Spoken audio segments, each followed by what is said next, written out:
Ikhlas sekali setiap pagi hari ini menyenangkan dan saya bisa berkumpul di ruang multimedia ini dalam kegiatan diseminasi budaya positif sebagai aktualisasi dari aksi nyata modul 1.4 dari pendidikan guru penggerak teman kami adalah angkatan 10. Kemudian kedua kali izinkan kami untuk mengaturkan terima kasih atas segala pertanyaan, terutama Bu Ani selaku Kepala SMP Negeri 1 Pati yang sudah berusaha untuk memberi penguatan kepada kami selaku calon guru penggerak angkatan 10 untuk menguatkan kami untuk dalam proses diseminasi ini. Yang kedua kali saya mengaturkan terima kasih kepada rekan semua yang sudah meluangkan waktu untuk mengikuti kegiatan budaya ini. Kemudian untuk acara pertama nanti sedikit sambutan dari Ibu Kepala Sekolah, kemudian dilanjutkan acara ini yaitu penyampaian diseminasi budaya positif dari materi yang pertama dari Ibu Sela, kemudian dilanjutkan dari materi kedua Ibu saya tentang budaya positif di sekolah. Mencapai pada acara yang kedua, silakan dipersilakan untuk Ibu Ani memberikan sambutan kepada semuanya.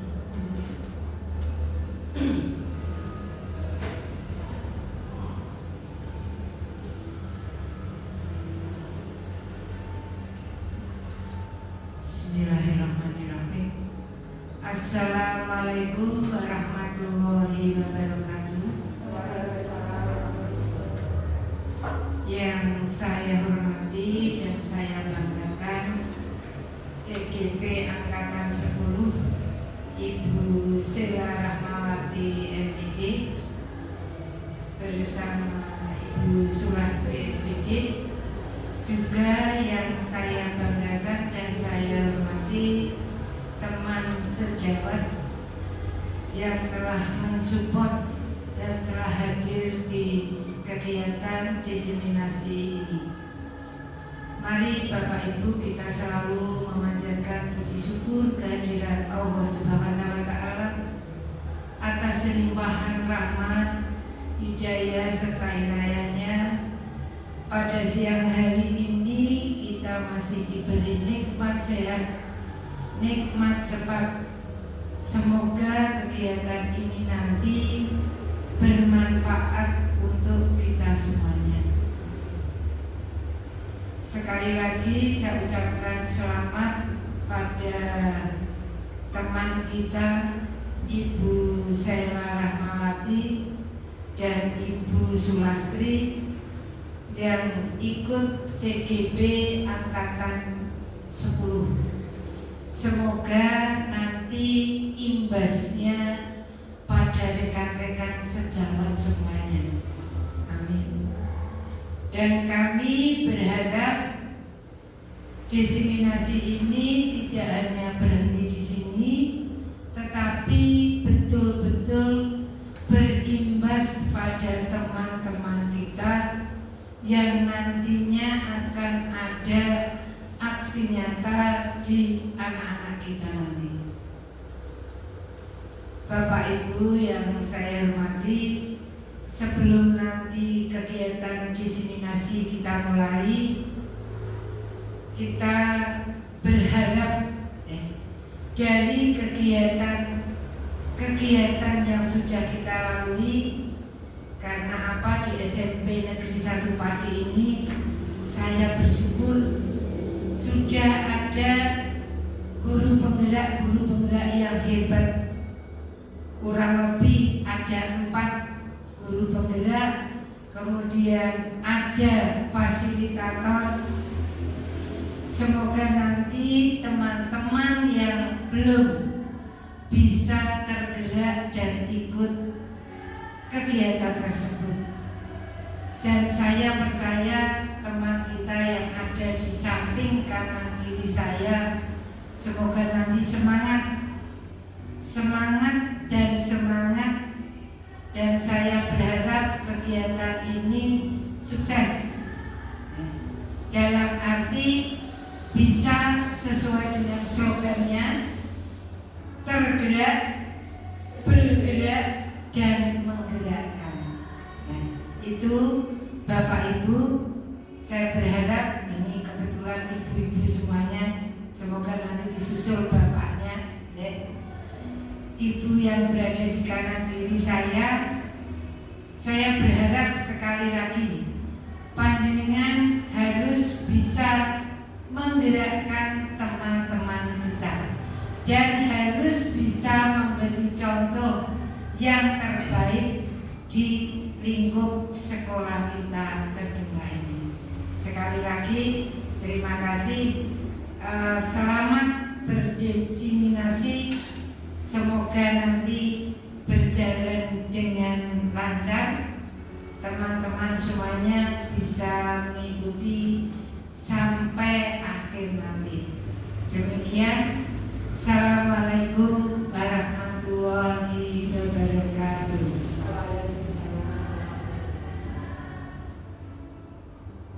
Terima kasih kami ucapkan kepada Ibu Ani Yuliana atas bersedia beliau untuk membuka kegiatan berikutnya ini. Oke teman-teman, untuk melanjutkan acara berikutnya, tentunya untuk mengawali kegiatan pagi hari ini kita berdoa terlebih dahulu. Semoga apa yang kita lakukan nanti selalu diberi kelancaran dan kesuksesan pada kalian yang insyaallah akan bermanfaat untuk diri kita sendiri, kemudian untuk sebagai pendidik, kemudian untuk murid kita, kemudian semua juga berguna untuk sekolah kita tercinta ini. Untuk Bapak Ibu kita sejenak untuk berdoa hati, meminta kepada Allah untuk kita berdoanya semoga apa yang kita lakukan pagi ini bermanfaat untuk kita semua. Berdoa dipersilakan.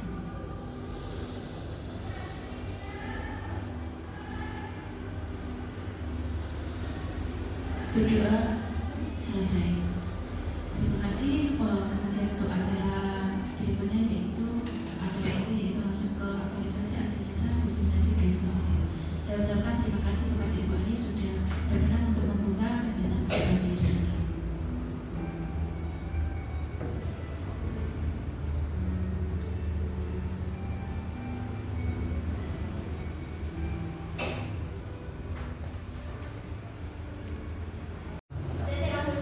Assalamualaikum warahmatullahi wabarakatuh. Waalaikumsalam warahmatullahi wabarakatuh. Selamat pagi dan salam sejahtera bagi kita semua. Oke, pada kesempatan kali ini izinkan saya selaku peserta pendidikan guru pembina angkatan 10 di sini akan melakukan aktualisasi dari modul 1.4 tentang penerapan budaya positif di sekolah. Yang kedua kali yang izinkan saya untuk mengucapkan terima kasih teman-teman bersedia untuk hadir mengikuti kegiatan pada pagi hari ini. Oke, next, Mbak Seva. Oke, next. Oke, latar belakang dari kegiatan aksi nyata ini yang pertama adalah sebagai seorang murid harus kita ketahui bahwa kita dalam kurikulum merdeka ini harus melakukan pembelajaran yang berpihak pada murid. Kita harus menumbuhkan, menciptakan dan mewujudkan lingkungan sekolah yang aman dan nyaman bagi murid itu sendiri. Kemudian kita juga harus di sini sesuai dengan filosofi pendidikan Gajah Dewantara bahwa kita harus mendidik anak sesuai dengan kodratnya, baik kodrat alam maupun kodrat zamannya. Kemudian tujuan tindakan aksi nyata ini ada 3. Yang pertama adalah mewujudkan budaya positif dengan membuat keyakinan kelas atau kesepakatan kelas. Kemudian yang kedua adalah untuk mewujudkan pembelajaran yang menyenangkan yang berpihak pada murid. Dan yang ketiga adalah membangun motivasi intensif murid melalui pemahaman nilai-nilai kebajikan universal sebagai seorang murid. Itu adalah tujuan aksi nyata pada tahun ini. Kemudian yang ditolak ukur, apa yang ditolak ukur untuk kegiatan aksi nyata ini? Oke, ada 5. Yang pertama adalah terciptanya lingkungan sekolah yang positif, kemudian partisipasi aktif dari murid untuk membuat keyakinan kelas. Kemudian yang ketiga adalah terwujudnya pembelajaran yang menyenangkan baik murid dan gurunya. Kemudian terwujudnya juga pembelajaran yang berpihak pada murid. Dan yang terakhir adalah guru dan murid dapat menerapkan budaya positif di lingkungan sekolah secara konsisten. Bisa di-skip. Next. Kemudian skip lagi. Oke, budaya positif. Kalau kita sering mendengar ya Bapak Ibu, budaya positif itu apa? Itu sering kita dengar untuk akhir-akhir ini. Budaya positif itu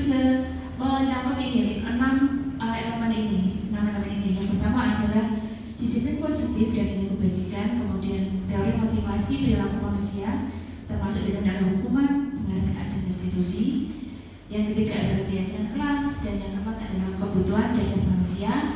Yang kelima adalah restitusi, 5 posisi kontrol guru, dan yang terakhir adalah restitusi tentang segitiga restitusi.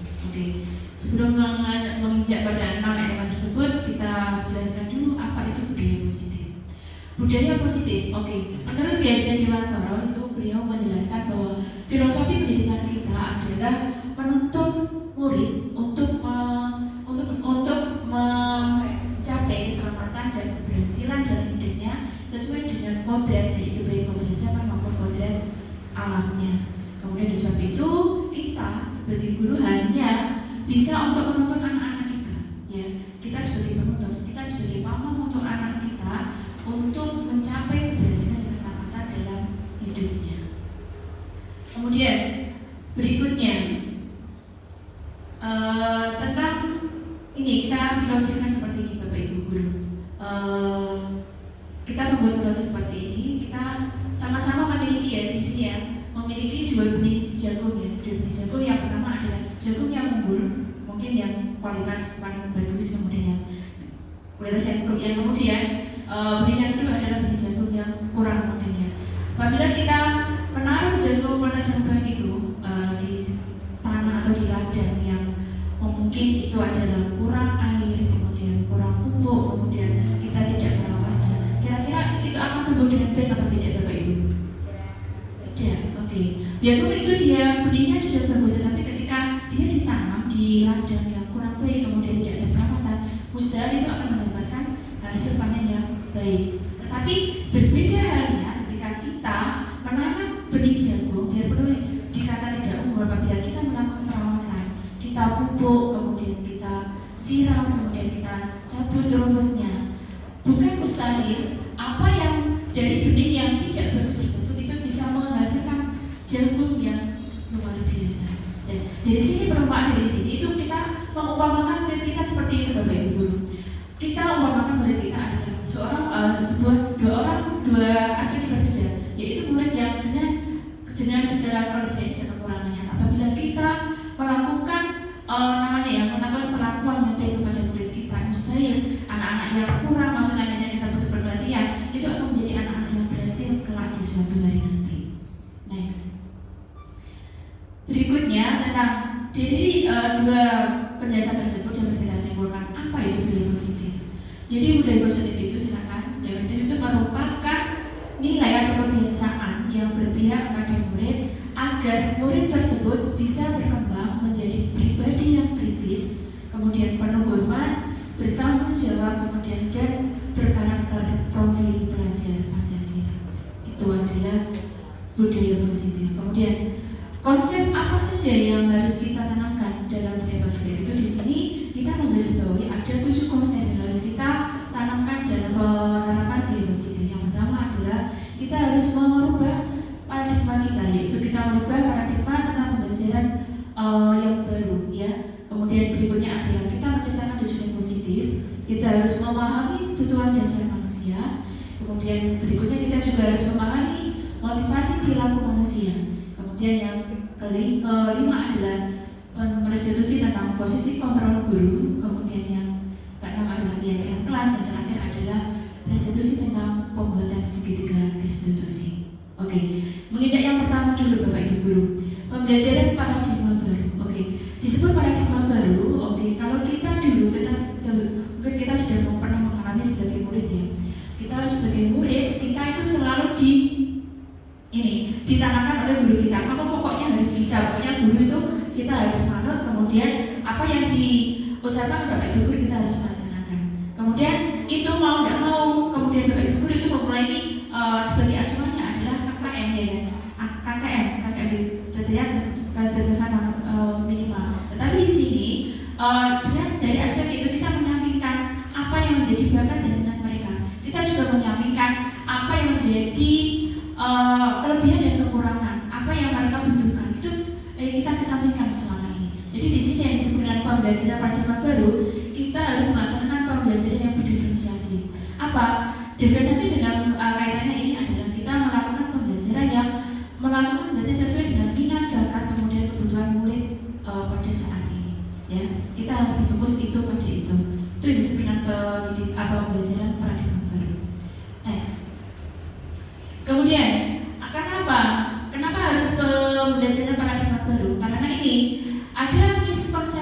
tentang teori kontrol guru yang selama ini kita yakini itu adalah suatu kebenaran.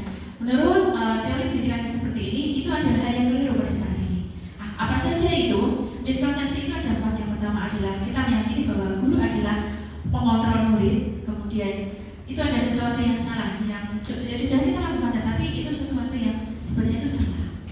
Kemudian yang berikutnya adalah ilusi bahwa kritik dan kritik bisa membuat rasa bersalah, itu bisa menguatkan karakter murid. Kemudian ilusi yang ketiga adalah bahwa orang dewasa kita berhak untuk memaksa murid kita. Kemudian yang terakhir adalah penguatan positif itu merupakan sesuatu yang efektif dan bermanfaat untuk pembelajaran. Oke, penjelasan pertama itu. Ilusi yang pertama, ilusi tentang guru mengontrol murid. Oke, kalau kita memaksa, saya tanya Bapak Ibu guru, kalau panjenengan dipaksa untuk melakukan sesuatu yang tidak panjenengan suka, kira-kira panjenengan suka atau tidak? Biarpun kalaupun Anda melaksanakan tersebut pasti dengan terpaksa, orang legowo pasti dalam hati itu pasti akan berubah. Apa ini? Tidak sesuai dengan keyakinan kita. Itu yang kita lakukan sekarang ini. Maka dari itu malah Bapak Ibu guru kita merubah paradigma tersebut dari kita yang pengontrol atau kita menjadi seorang yang otoriter kepada murid kita menjadi seorang yang memberi ruang kepada murid kita untuk mereka berani untuk berekspresi.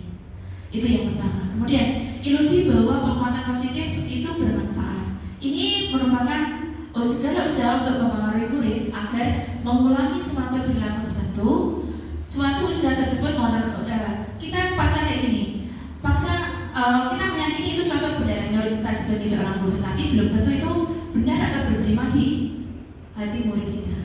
Kita lakukan berulang-ulang itu, kita menganggap itu sebagai sesuatu yang ini pasti akan berdampak murid, pasti nanti kita akan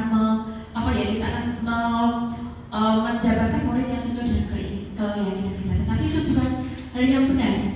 Di sini itu dengan paksaan, kemudian dengan doktrin kamu harus ini itu bukan hal yang benar, tetapi kita malah akan memberikan dampak negatif kepada murid kita. Murid kita akan merasa terkekang, murid kita akan merasa terjejak. Ini sebenarnya itu apa yang dilakukan oleh guru kita? Itu yang harus kita rubah Bapak Ibu. Kemudian next, ilusi yang ketiga yaitu kritik bisa membuat orang bersalah dan dapat menguatkan karakter.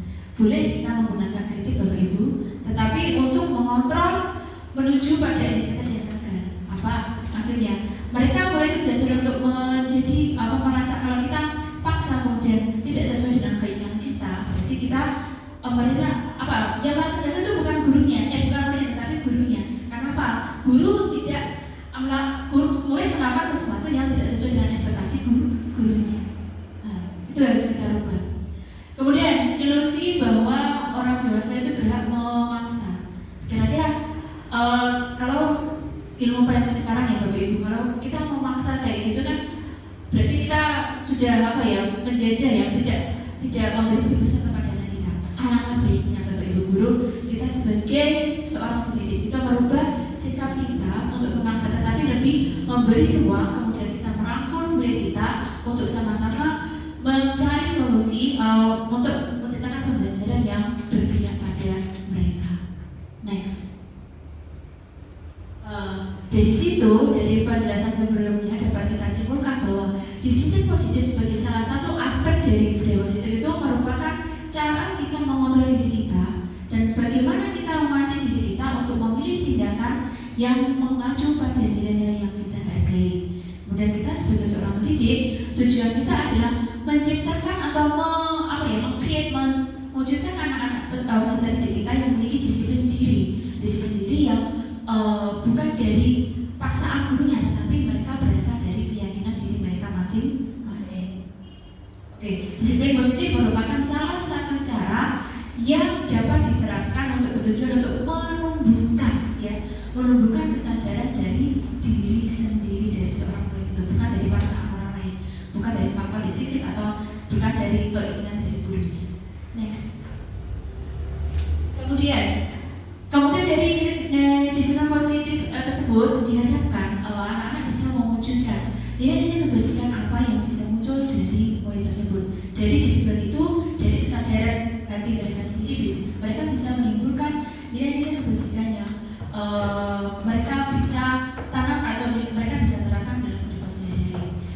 yaitu di Mantoro maupun Diana Gosen merupakan dua tokoh pendidikan yang sangat terkenal, di mana keduanya itu mengartikan dua disiplin sebagai kontrol diri, yaitu belajar untuk kontrol dapat mencapai suatu tujuan mulia. Kemudian nilai ini merupakan poin besar yang bagaimana kita berperilaku, ya, bagaimana kita berperilaku, kemudian untuk mewujudkan tujuan apa yang ingin kita capai bagi peserta didik kita, ya. Itu adalah sebagai fondasi kita untuk melangkah kemudian untuk menciptakan atau pembelajaran yang menumbuhkan karakter-karakter yang baik dari murid kita. Nah, kemudian nilai kebajikan itu seperti kita ketahui itu yang sudah tertuang dalam kurikulum Merdeka ini, yang kita tertuang dalam profil pelajar Pancasila, ya. Profil pelajar Pancasila adalah bentuk real dari nilai-nilai kebajikan, nilai-nilai karakter yang diharapkan dari siswa yang ini pembelajaran yang pernah digambar ini. Apa saja kira-kira Bapak Ibu kira masih ingat nggak ya? Elemen apa saja profil pelajar Pancasila? Ada berapa Bapak Ibu masih ingat betul? Ada berapa? Nah, yang pertama kamu gini, masih ingat betul? Yang pertama beriman dan takwa. Dan yang kedua monggo benar kritis, Bu Fia. Kemudian yang ketiga Bu Vina masih ingat ya? Yang ketiga apa? Betul. Yang kemudian yang keempat mandiri. Kemudian yang terakhir adalah kreatif. Itu adalah 6 nilai kebajikan yang kita harapkan lahir dari penerapan disiplin positif dari murid-murid kita. Oke, Bapak Ibu guru masih semangat ya? Untuk rekan-rekan kita Bapak Ibu guru monggo kersane panjenengan untuk berdiri sebentar. Mari kita akan SBT ya. Ini adalah gerakan senam sederhana yang bisa kita lakukan nih untuk senam pelajar Pancasila nih. Monggo Bapak Ibu guru untuk berdiri sebentar. Kita melakukan SBT supaya tidak terlalu tegang. Oke. Mungkin sambil menyanyi sambil bergerak-gerak ya Bapak Ibu. Sambil bergerak-gerak. Oke. Sambil bergerak-gerak. Monggo. Latihan dulu apa boten iki? Latihan dulu, silakan. Beriman dan bertakwa pada Tuhan yang Esa dan berakhlak mulia, berkebinekaan global, gotong royong mandiri, kreatif dan bernalar kritis.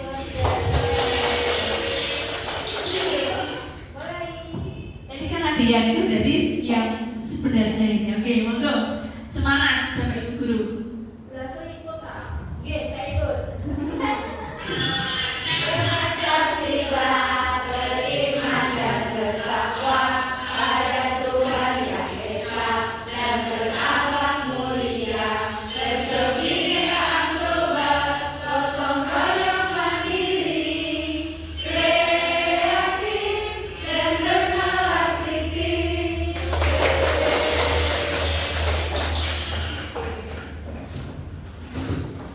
Sudah tidak terlalu tegang ya Bapak Ibu. Oke. Itu terima kasih. Itu adalah hasil karya dari rekan-rekan kita ya Bapak Ibu. Gerakan dan nyanyi profil pelajar Pancasila. Oke. Next, setelah 2 materi disiplin positif, kita masuk ke materi yang kedua, yaitu teori motivasi perilaku manusia, hukuman, konsekuensi dan restitusi. Next. Berikutnya yaitu tentang teori motivasi perilaku manusia. Perilaku manusia di sini seperti kita ketahui ada 3 yang mendasari atau menjadi motivasi manusia untuk melakukan sesuatu. Yang pertama adalah untuk menghindari kenyamanan. Yang kedua adalah motivasi untuk mendapatkan imbalan. Kemudian yang ketiga adalah motivasi ingin dihargai dengan nilai-nilai yang mereka percaya. Oke, kira-kira ketiga ini mana yang lebih baik atau mana yang paling baik? Mari kita bahas satu-satu. Oke, silakan next. Teori yang pertama, teori perilaku manusia yang pertama yaitu teori manusia, motivasi yang diyakini atau yang dilakukan untuk menghindari ketidaknyamanan atau untuk menghindari hukuman. Ini sering terjadi Bapak Ibu guru. Ini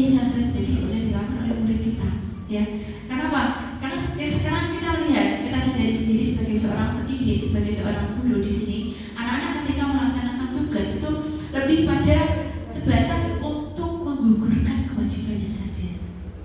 Gimana betul? Untuk menghindari penghukuman dari bapak ibu guru. Itu pun sama. Itu yang saya rasakan dari pengalaman saya sendiri. Itu ketika saya di rumah itu ponakan saya itu ya. Kalau belajar itu yang mengerjakan PR. Beda sama yang kalau saya dulu belajar itu kita kan dari tahu tidak tahu. Tapi ada di sini ada apa ya namanya pergeseran makna belajar itu apa? Yaitu untuk mengerjakan PR. Tapi itu salah. Nah di sini itu yang dilakukan oleh murid kita. Kenapa? Murid kita itu apa di sini motivasinya itu mengerjakan PR untuk menangani sesuatu itu adalah untuk menghindari hukuman dari gurunya atau bapak ibu gurunya. Seperti itu tidak benar bapak ibunya. Mendasari motivasi seperti itu tidak benar. Kemudian berikutnya motivasi perilaku yang kedua yaitu motivasi karena ingin mendapat nilai yang bagus atau mendapat reward dari sesuatu yang dikerjakan. Karena ini berpamrih seperti ini kalau kita melakukan sesuatu kayak ini berarti kita ikhlas atau bukan? Tidak ikhlas. Karena apa? Mereka punya motivasi lain untuk melakukan sesuatu. Ya, aku pengen ngarap PR ben Bu Nela sayang sama saya. Biar dapat nilai yang bagus dari Bu Nina. Biar dapat perhatian dari Bu Vika. Tidak seperti itu. Motivasi yang paling baik adalah yang ketiga ini, Bapak Ibu ya. Motivasi yang paling baik adalah yang ketiga ini. Apa? Yaitu motivasi untuk menjadi orang yang merasa mereka inginkan dan mereka ingin menghargai dirinya sendiri untuk mencapai nilai-nilai yang mereka percaya. Coba kita bandingkan anak-anak dengan dua motivasi tersebut yang sebelumnya yaitu untuk menghindari hukuman atau untuk cuma sekedar untuk menerima hukuman dibandingkan dengan anak yang memiliki kesadaran penuh untuk melakukan sesuatu itu berdasarkan apa yang mereka yakini. Oh, saya belajar itu bukan untuk guru saya belajar bukan untuk orang tua saya, tetapi saya meyakini belajar ini adalah proses saya untuk menjadi manusia yang lebih baik. Nah, coba kalau kita tanamkan anak-anak itu percaya pada niatan tersebut itu adalah bisa menghasilkan atau bisa mewujudkan karakter murid yang sangat luar biasa. Ya, dan sudah meyakini bahwa motivasi yang ketiga ini adalah motivasi yang harus kita tanamkan kepada murid kita. Bukan karena paksaan, bukan karena imbalan atau penghargaan, tetapi mereka meyakini bahwa apa yang mereka lakukan itu berdampak baik untuk dirinya sendiri, bukan untuk orang lain. Kemudian Bapak Ibu Guru, sebelum masuk ke materi selanjutnya, ini ada beberapa kasus yang bisa menjadikan diskusikan sama teman-teman yang lain. Ini ada 6 tindakan sebelum ini ya. Pak Jadi bisa menentukan jenisnya ini hukuman atau konsekuensi. Langsung saja nih, saya menulis nih. Yang pertama, ada 6 soal. Kira-kira kalau ada kasus seperti ini itu termasuk hukuman atau konsekuensi? Mencatat 100 kali. Hukuman. Ada yang bisa mengasih alasan kenapa hukuman? Mbak Sila. Oke, karena dalam kata-kata tersebut terdapat kata-kata mengancam, pemaksaan. Jadi anak disuruh untuk mencatat 100 kali dan tidak sesuai dengan kesalahan yang ia perbuat gitu. Terima kasih Bu Sela. Benar ya, nomor 1 kita sepakat hukuman ya. Kenapa hukuman? Nanti kita bahas. Kemudian yang kedua, kira-kira apa Bapak Ibu Guru? Hukuman atau konsekuensi? Hukuman. Yang ketiga, membersihkan coretan yang dibuatnya di meja tulis. Konsekuensi. Yang keempat, murid diminta untuk push up 15 kali karena tidak menggunakan masker ke sekolah. Hukuman. Kemudian berjemur di lapangan basket pukul 12 siang karena ngobrol dengan teman. Hukuman. Kemudian yang terakhir, membersihkan tumpahan air di meja tulis karena tersinggul pada saat belajar. Konsekuensi. Oke, pada ibu sudah luar biasa dan sudah bisa membedakan mana hukuman dan mana konsekuensi. Oke, selanjutnya, kalau Bapak Ibu sudah perso apa itu hukuman dan konsekuensi, tetapi jadi saya cuma memberi pengulangan saja. Kenapa? Yang pertama, kemudian yang kedua tadi, kemudian menyuruh anak untuk push up, kemudian menyuruh anak untuk mencatat 100 kali itu adalah bentuk hukuman. Kenapa bentuk hukuman? Karena di sini hukuman itu bersifat satu arah dan itu efek. Wah, kamu itu termasuk hukuman. Kenapa? Jadi seperti itu. Hukuman satu arah dari mana? Dari pihak guru biasanya. Ya, dari pihak guru yang memberikan, dan murid itu tidak diberi ruang untuk mengekspresikan atau diberi untuk mengeluarkan pendapatnya. Cuma satu arah saja guru, kamu gini berarti harus gini. Itu aku masuk jenis kehukuman. Hukuman itu bisa di sini bisa diberikan guru itu mungkin kita tidak sadar ya, bisa melalui verbal atau melakukan tindakan fisik ya. Itu yang harus kita hindari Bapak Ibu. Kemudian kalau kita bandingkan yang ketiga sama kasus yang keenam tadi, kita memberi ruang atau memberi kesempatan anak untuk memperbaiki kesalahannya. Ya, tadi anak menumpahkan air di meja, maka diberi ruang untuk membersihkannya. Di situ berarti di situ kita memberi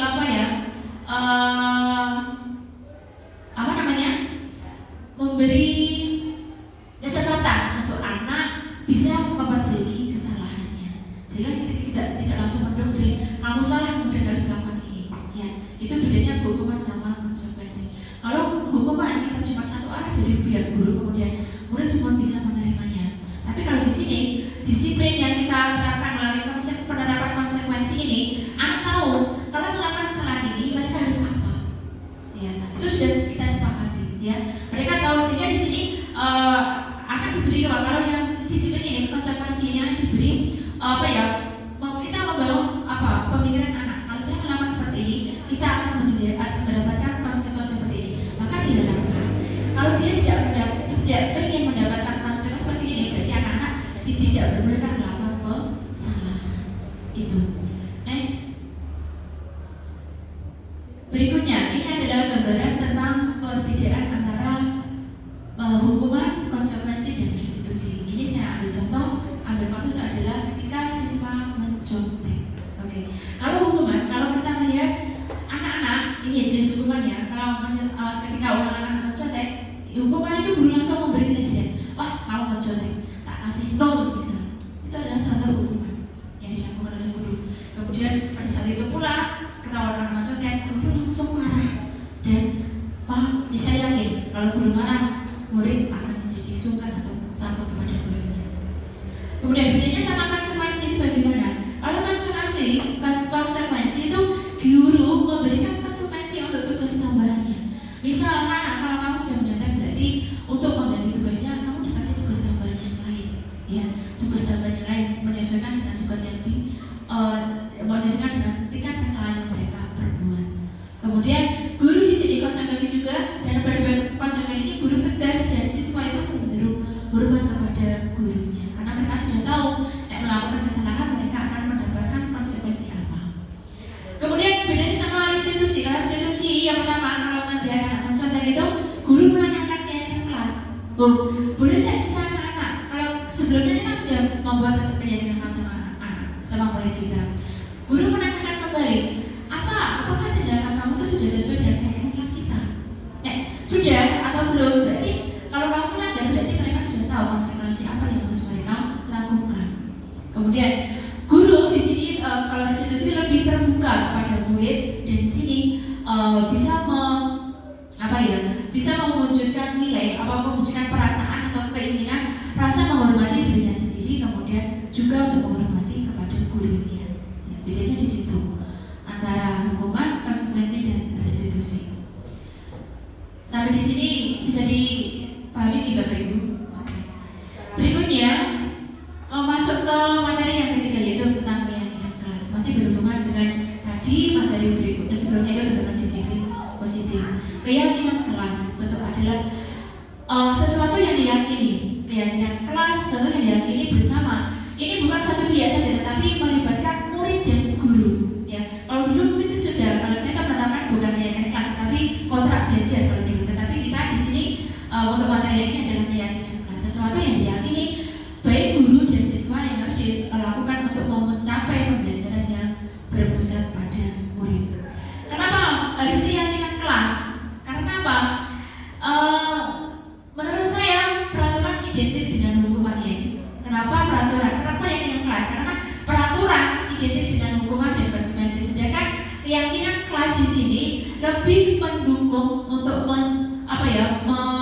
motivasi secara intrinsik, menimbulkan kesadaran dari murid sendiri untuk mengurangi atau menghindari kesalahan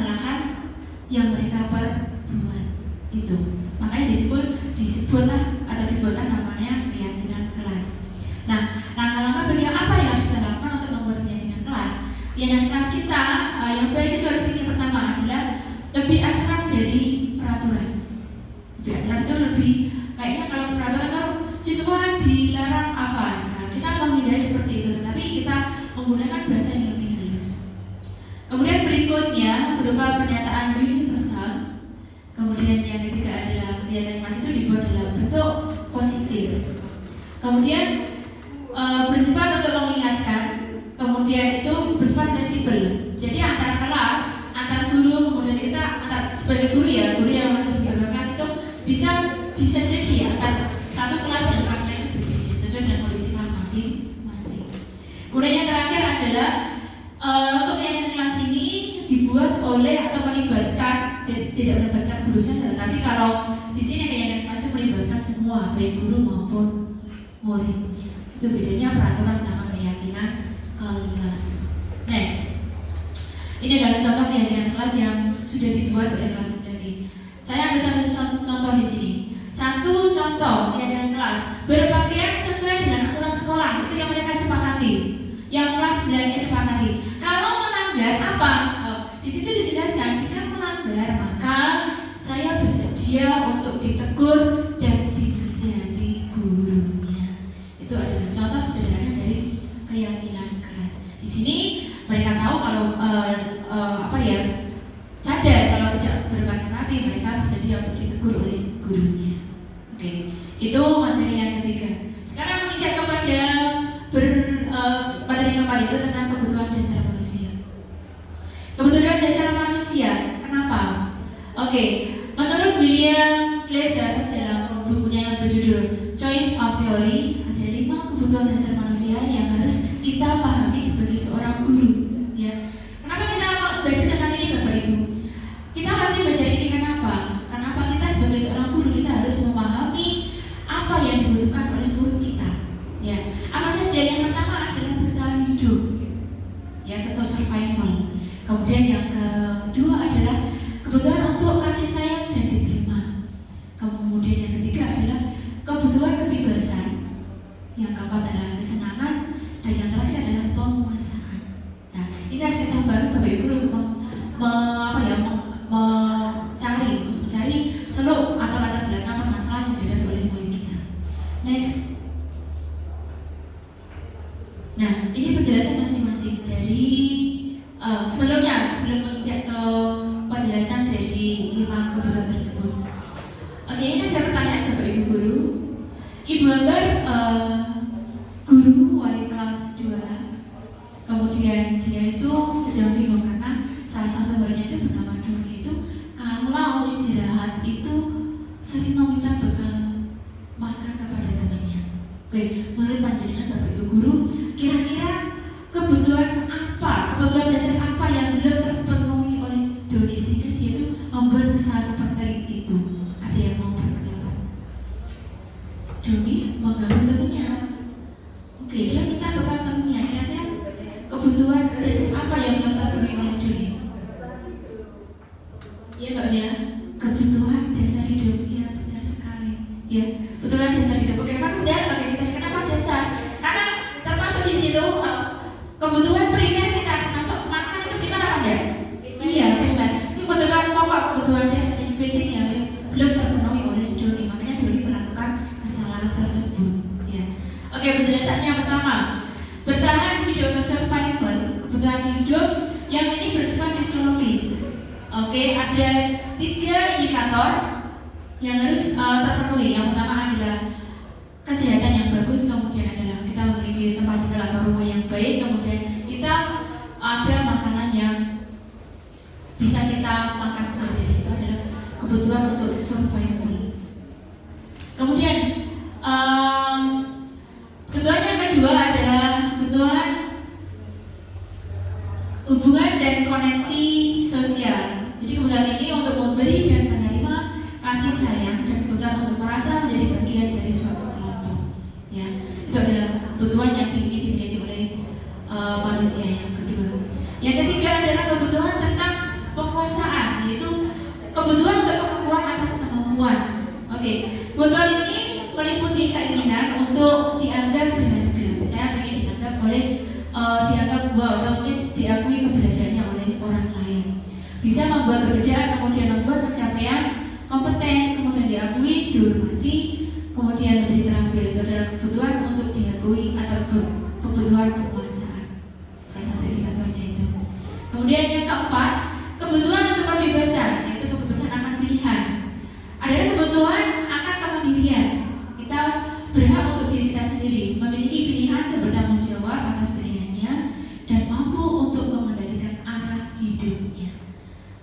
Di sini juga mereka diberi ruang untuk banyak bergerak, kemudian mencoba hal yang baru, kemudian tidak mudah terpengaruh kepada orang lain.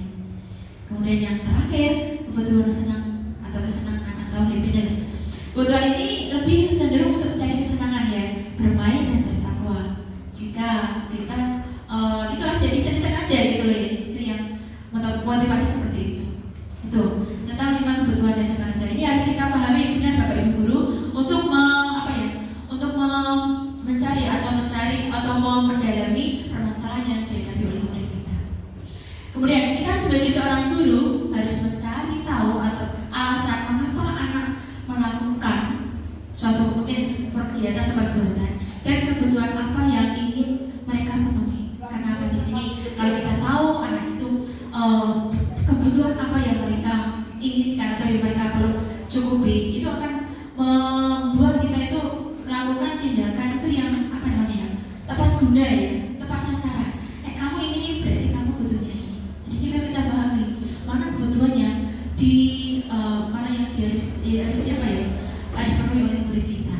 Yaitu dasar kita untuk melakukan langkah selanjutnya apa yang kita lakukan untuk memenuhi kebutuhan mereka, untuk melakukan tindakan yang sesuai dengan apa yang mereka butuhkan. Jadi kita tidak tepat sasaran ya. Butuh yang anak butuh senang-senang, kalau kita kasih makan kan nggak nyambung kayak gitu. Itu maksud dari pemaparan materi inti untuk kebutuhan dasar manusia.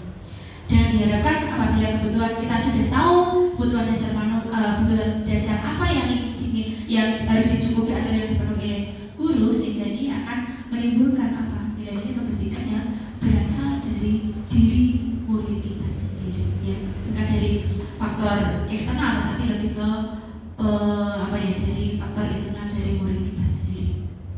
Kemudian setelah memahami memahami kebutuhan dasar manusia, sekarang kita hubungkan dengan posisi kontrol kita sebagai seorang guru ya, posisi kontrol seorang guru. Oke. Yang pertama,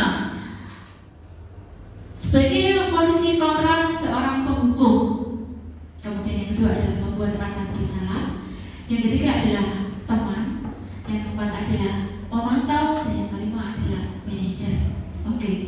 Sebelum saya menjelaskan tentang 5 posisi kontrol tersebut, Bapak Ibu Guru, kira-kira ada 4 kasus yang panjenengan bisa jawab sebelum kita masuk ke materi intinya untuk tentang 5 posisi kontrol. Ini mau langsung saja mau ditulis nih? Oke, dijawab langsung saja nih. Oke, soal yang pertama, bukan soal ini, kasus yang pertama, patuhi aturan saya atau awas. Oke, kita serahkan deh, pasang penghukum. Oke, nanti saya kita pendapatnya nama penghukum. Kemudian, gimana coba kalau orang tua kamu tahu kalau kamu berbuat seperti ini? Buat rasa bersalah.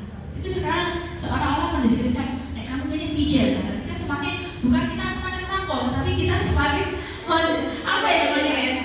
menambah luka nih, menambah luka anak. Sudah salah, kemudian kamu pula dilaporkan sama orang tuanya. Jadinya anaknya tuh pas-pasnya double, pas-pas sama gurunya, pas-pas sama orang tuanya. Nah, aku dilaporkan gimana ya? Takut takutnya double kill, 2 kali takut. Kemudian yang ketiga, ya sudah kali ini tidak apa-apa, nanti ibu bantu bereskan ya. Kira-kira ini yang mana? Yang mana?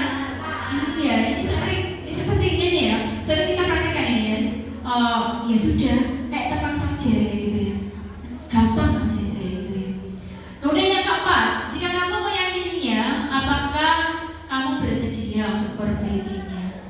Kira-kira ini posisi yang mana? Iya, posisi manajer. Kenapa manajer? Ada yang mau ngasih pendapat atau beropini? Kenapa manajer? Bu Isi mungkin? Isi. Oke, matur nuwun sekali untuk waktu yang sudah diberikan sama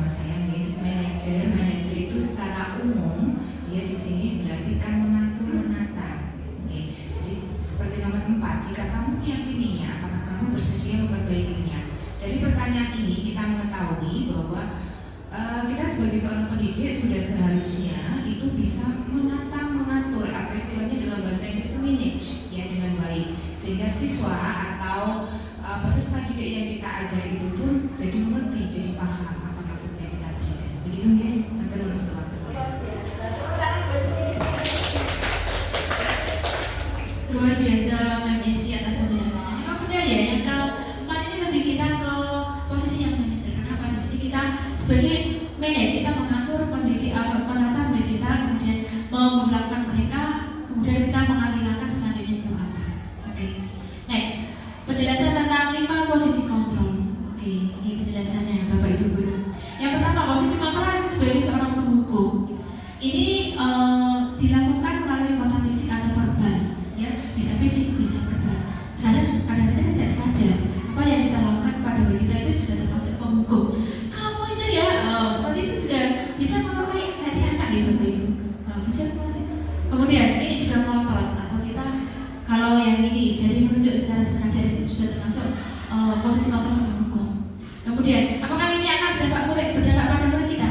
Akan berakibat apa akibatnya? Itu yang pertama, murid akan marah. Kemudian mau tidak mau kalau marah itu pasti tidak suka karena menimbulkan rasa dendam kepada gurunya. Dari dendam pasti tidak senang sama pelajaran, atau tidak akan suka sama pelajaran. Dan belum tentu kalau penghukum ini akan membuat anak itu jelas, tetapi bisa jadi mereka akan mengulangi kesalahan yang sama. Ini ada posisi penghukum.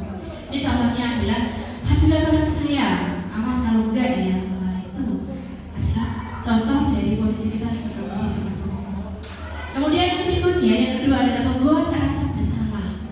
Yang mesti yang tertanam pada anak dikhawatirkan bisa meledak dan bisa lebih berbahaya sehingga bisa menyakiti dirinya maupun orang lain.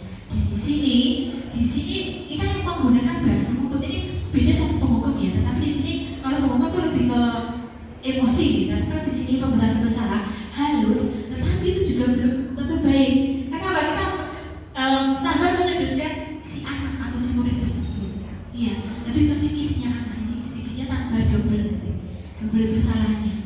Dampaknya untuk posisi ini adalah murid akan merasa bersalah, kemudian murid merasa tidak berharga dan merasa apa ya? Mereka dirinya berusaha seperti itu saya di mata guru saya. Oke, itu akan selama itu kan kalau kita melakukan berulang-ulang itu juga akan mengganggu psikis murid kita. Berikutnya, yang ketiga adalah posisi kontrol sebagai seorang teman. Jadinya adalah nada suaranya ramah, akrab dan bercanda. Hai bro, hai guys, bisa seperti itu ya, seperti kita lakukan. Bahasa tubuhnya merapat pada murid, mata dan senyum jenaka. Oke, apakah ini bagus buat murid kita? Ada dua sisi Bapak Ibu Guru. Yang pertama bisa berdampak positif dan berdampak negatif kepada murid kita. Kenapa positif? Kenapa? Dengan menggunakan pendekatan seperti ini itu baik sih untuk membangun chemistry antara guru dan murid, membangun komunikasi yang baik antara guru dan murid. Karena di situ kalau kita posisikan sebagai seorang teman, ada kedekatan, itu murid akan merasa nyaman mengungkapkan perasaannya. Tetapi di sisi lain, untuk posisi teman ini juga akan ada jalan positifnya kalau kita tidak bisa membatasinya. Kenapa? Karena sudah dianggap teman, kadang-kadang guru itu dianggap ya sudah kayak panjang diri, ya itu juga tidak baik, ya itu dalam dampak positif, dampak negatifnya. Kemudian yang keempat yaitu posisi kontrol yang sebagai seorang pemantau. Pemantau itu berarti mengawasi ya Bapak Ibu Guru. Pada saat kita mengawasi berarti kita bertanggung jawab atas perilaku orang yang kita awasi berdasarkan peraturan yang berlaku. Sebagai orang pemantau di sini lebih mengandalkan penghitungan atau catatan. Kemudian itu dijadikan bukti untuk perilaku atau mencari kesalahan seseorang ini. Kemudian biasanya di sini itu dilakukan ya observer itu mencari kesalahan. Nah, dampaknya apa? Pemantau ini akan berdampak pada murid apa?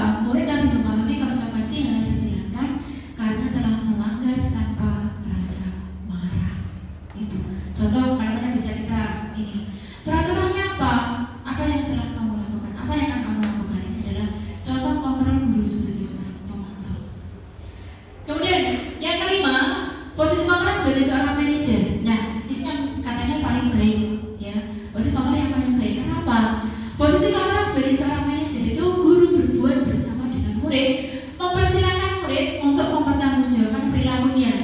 mendukung murid agar dapat menemukan solusi atas permasalahannya sendiri. Dan di sini murid diajak untuk menganalisis kebutuhan dirinya maupun kebutuhan orang lain. Jadi di sini kita membangun chemistry, kemudian kita berdiskusi sama murid kita. Dampaknya apa Bapak Ibu Guru? Dampak yang bisa kita rasakan yaitu murid bisa melakukan refleksi, ya. Kemudian mencari jalan keluar atas permasalahannya sendiri, dan mereka lebih menjadi seorang murid pribadi yang mandiri dan bertanggung jawab atas dirinya sendiri. Itu posisi manajer. Next. Berikutnya, jadi di sini dari 5 posisi kontrol tersebut pencapaian terbaik bagi seorang kita pendidik adalah posisi seorang manajer. Posisi seorang manajer. Kenapa? Karena disinilah di posisi kontrol yang manajer inilah murid dapat menjadi pribadi yang mandiri, pribadi yang merdeka dan bertanggung jawab atas segala perilaku dan sifatnya. Dan yang pada akhirnya ketika murid dengan pribadi yang seperti itu, bukan hal yang mustahil untuk menciptakan kondisi sekolah yang positif, nyaman dan aman untuk warga sekolah dan tentunya untuk berimpas atau berdampak baik kepada murid itu sendiri dan untuk sekolahnya. Itu. Sekian untuk materi yang posisi kontrol. Selanjutnya Bapak Ibu Guru, semoga panjenengan masih fokus nih. Oke. Yang terakhir untuk pada bagian ini adalah tentang segitiga restitusi. Ini sudah sering panjenengan dengar di apa itu segitiga restitusi. Segitiga restitusi ini adalah bagian dari penerapan budaya positif Bapak Ibu Guru. Kenapa harus segitiga restitusi? Di sini segitiga berarti memiliki 3 sisi yang harus bersinkronan atau berhubungan. Nah, ini adalah cara yang dilakukan untuk mengakomodasi memberikan penyelesaian masalah yang dihadapi oleh murid untuk mencari solusi. Jadinya itu bukan kita memberi wadah, memberi jalan keluar dan melibatkan murid, ya. Dan kalau murid menjumpai atau mengalami permasalahan itu kita menyelesaikannya dengan ini, ya. Dan tidak harus dengan justifikasi atau dengan melakukan doktrin yang salah kepada murid kita, ya. Apa saja segitiga restitusi ini? Ini ya, kita sepakat bahwa segitiga restitusi merupakan proses dialog yang dilakukan akan dapat menghasilkan atau mewujudkan murid yang mandiri dan bertanggung jawab. Ada 3 hal yang harus kita lakukan, yaitu yang pertama adalah tahapnya adalah kita menstabilkan identitas, kemudian yang kedua adalah validasi terhadap yang salah, dan yang ketiga adalah menanyakan keyakinannya. Oke, satu persatu kita bahas. Yang pertama, pada tahapan menstabilkan identitas di sini tujuannya apa? Yaitu untuk mengubah identitas anak dari yang gagal atau melakukan kesalahan menjadi seorang yang sukses. Anak yang melanggar peraturan karena sedang mencari perhatian adalah anak yang mengalami kegagalan. Ya, di sini. Kemudian pada tahapan ini kita bisa melakukan atau mengajukan pertanyaan seperti ini. Anak-anak, kamu salah kayak itu juga bukan kamu saja, ibu guru juga pernah seperti itu. Ya, jadi nyata anak-anak itu merasa ada tidak sendirian untuk ketika mereka melakukan kesalahan. Nah, titik ini benar anak manusia memang tidak ada yang sempurna. Dengan kalimat sederhana seperti itu bisa menstabilkan identitas mereka. Ya, mereka merasa tidak langsung terdoktrin, aku salah kayak gitu. Kita stabilkan identitas mereka, kita dulu melakukan pendekatan yang positif pada anak. Tahapan yang kedua setelah menstabilkan identitas adalah kita memvalidasi tindakan yang salah. Ya, kalau sudah anak sudah stabil identitasnya, sudah stabil, sudah mau sudah muncul keinginan untuk menyadari kesalahan kita, ini validasi tindakan yang salah. Pada tahapan ini berdasarkan setiap prinsipnya, setiap perilaku berupaya untuk memenuhi suatu kebutuhan tertentu. Kemudian guru bergeser dari pemikiran stimulus respon menjadi proaktif. Kemudian pada selanjutnya mengenali dan mengakui kebutuhan murid, bahwa murid itu bisa memperbaiki hubungan yang baik dari sebelumnya. Kemudian kita juga mengajukan pertanyaan yang disampaikan. Kita juga sebagai seorang guru mengajukan pertanyaan atau pernyataan dengan nada yang bukan memojokkan, ya, tetapi lebih ke merangkul kepada murid kita. Pada tahapan ini bisa kita ajukan pertanyaan oke, seharusnya kan kamu tidak melakukan itu ya nak. Itu bisa gini, kamu melakukannya itu tanpa alasannya apa ya nak ya? Nah kita lakukan, kita coba gali apa yang menjadi alasan mereka untuk melakukan kesalahan tersebut. Ya, itu adalah cara tahapan yang bisa dilakukan pada tahapan ini validasi tindakan yang salah. Setelah itu, setelah validasi yang ketiga adalah menanyakan keyakinan. Ya, ketika kita sukses setelah berhasil pada langkah 1, kemudian tingkah laku yang salah setelah divalidasi pada langkah yang kedua, maka akan siap dihubungkan dengan nilai yang mereka percaya, dan mereka setelah mereka percaya kalau berubah dari yang mereka percaya itu salah, kemudian mereka akan cari tahu mana yang mereka berubah sikap yang mereka inginkan. Mereka tahu kesalahannya, kemudian kita bimbing, kemudian kita arahkan untuk mencari solusi atas permasalahan yang mereka hadapi. Pada tahapan ini kita bisa merangkul, kamu pengen jadi seperti apa? Nah, jadi itu mereka paham kesalahan, mereka paham, kemudian langkah apa yang harus mereka lakukan, mereka paham. Itu adalah contoh penerapan segitiga restitusi dalam sekolah. Oke, di akhir video, di akhir ini ada video yang bisa panjenengan lihat Bapak Ibu Guru. Oke, ini adalah contoh penerapan segitiga restitusi yang bisa kita laksanakan.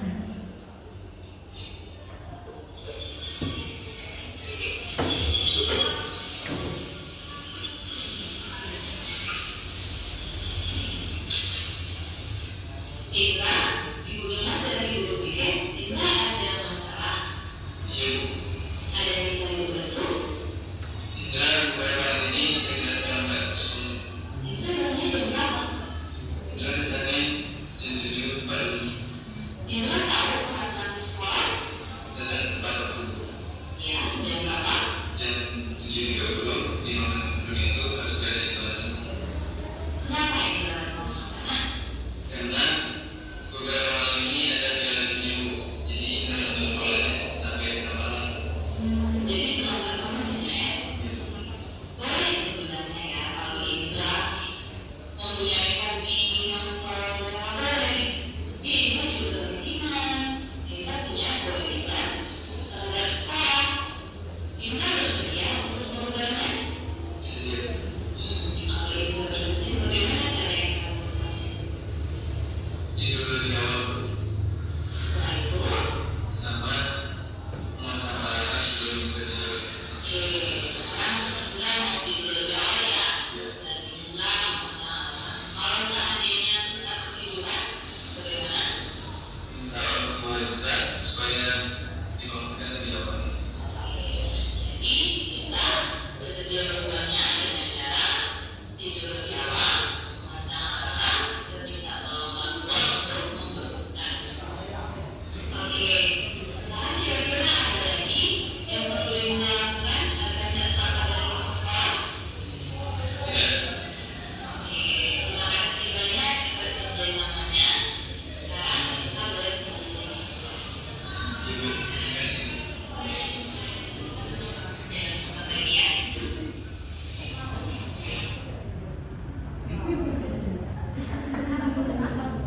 Lembut sekali Bapak gurunya ya Bapak Ibu. Oke, itu adalah contoh penerapan segitiga restitusi yang kita mulai dari pertama kita menggali, kita mensadarkan identitas anak, kenapa dia berbuat kesalahan, kamu datang terlambat. Jangan kita datang, kamu datang terlambat. Ada seperti itu Bapak Ibu. Tetapi kita lebih merangkul anak, kita cari masalahnya, akar permasalahannya apa, kenapa mereka terlambat. Kemudian kita arahkan mereka untuk memvalidasi tindakan seperti itu salah apa tidak. Kalau salah, kalau mereka bersalah dari meyakini itu dari diri sendiri, kalau itu salah berarti mereka akan ada pikiran untuk merubahnya. Kemudian tadi yang kita lihat juga solusi yang ditawarkan itu pun dari muridnya.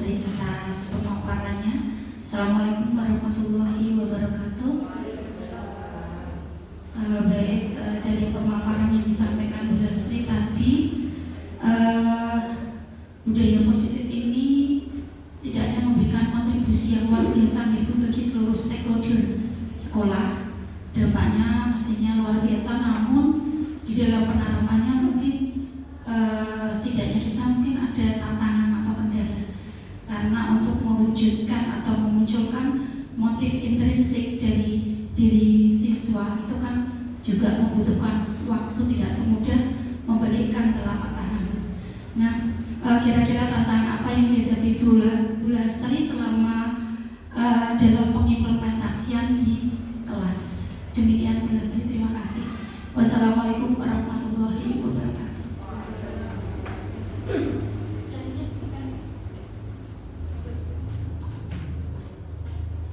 Baik, terima kasih atas waktu yang diberikan kepada saya. Saya sangat tertarik sekali dengan materi yang disampaikan, terutama pada saat kebutuhan dasar manusia. Di situ kan ada 5 ya, ada survival, ada happiness, ada free dan seterusnya. Yang menjadi pertanyaan saya tadi, kalau kasusnya itu kan kebutuhan dasarnya hanya satu yang dialami Doni, yaitu adalah survival untuk bertahan hidup. Nah, kira-kira case-nya di tiap manusia atau murid, atau mungkin saya pribadi atau mungkin kita semua, bisa nggak kira-kira kalau kebutuhan dasar manusia itu lebih dari satu? Mungkin ambil contoh, maaf ya Pak Yopi, misalnya ini kan beliau belum berkeluarga, berarti kan belum punya pasangan. Bisa saja satu, beliau membutuhkan kasih sayang, perhatian, tapi juga mungkin butuh penguasaan juga. Mungkin ada karir yang mau dikejar, ada level jenjang yang mau dilampaui. Nah, bisa nggak seperti itu? Ataukah hanya satu saja? Ini mohon penjelasannya. Terima kasih.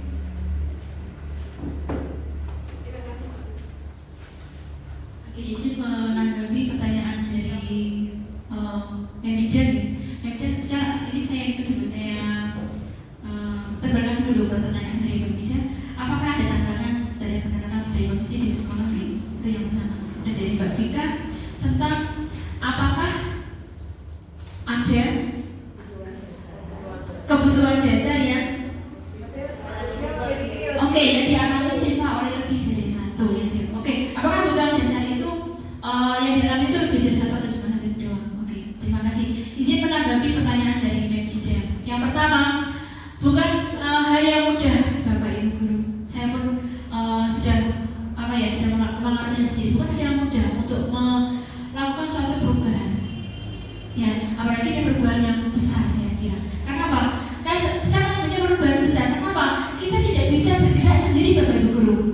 Ya, kira tidak bisa melakukan, tidak bisa jalan kalau kita bergerak sendiri. Tetapi kita melibatkan banyak hal, melibatkan banyak pihak.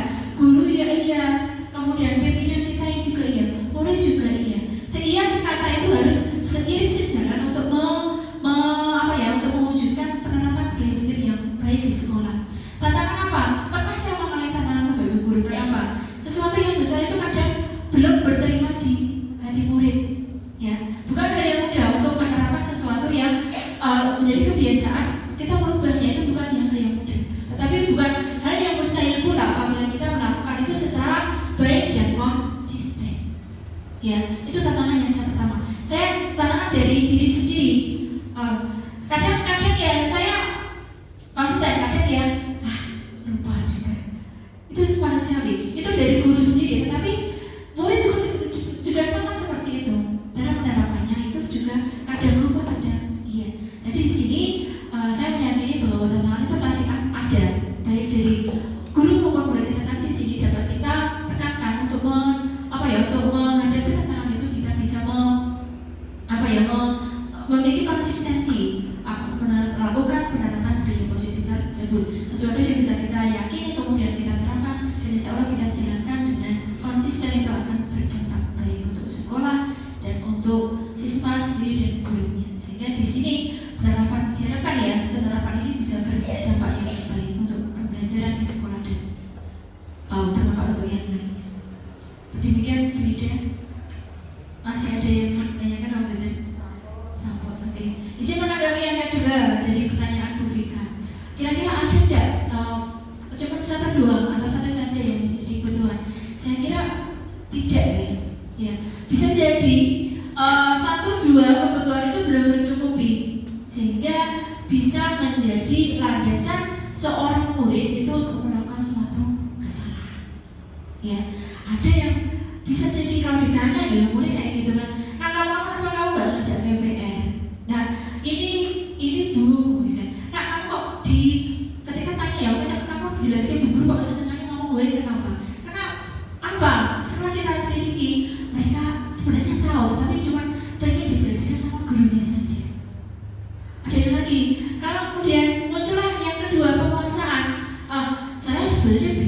mereka itu aja iseng, karena iseng penguasaan itu mereka melakukan kesalahan tersebut.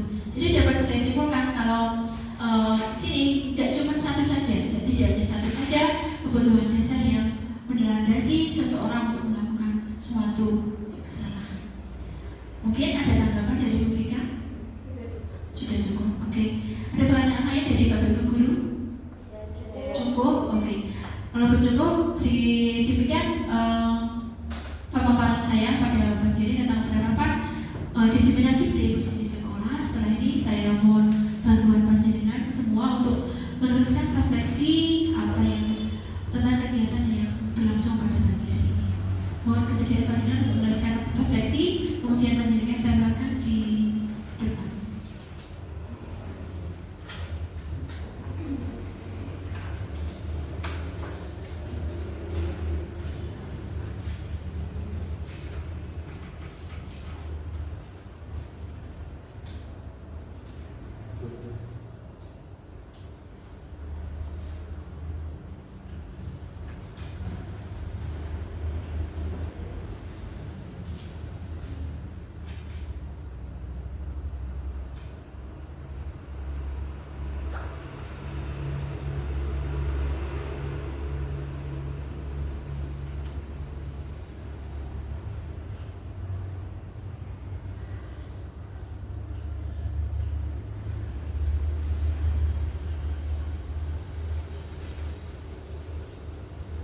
Mungkin satu dua Bapak Ibu guru yang berusaha untuk membacakan refleksinya.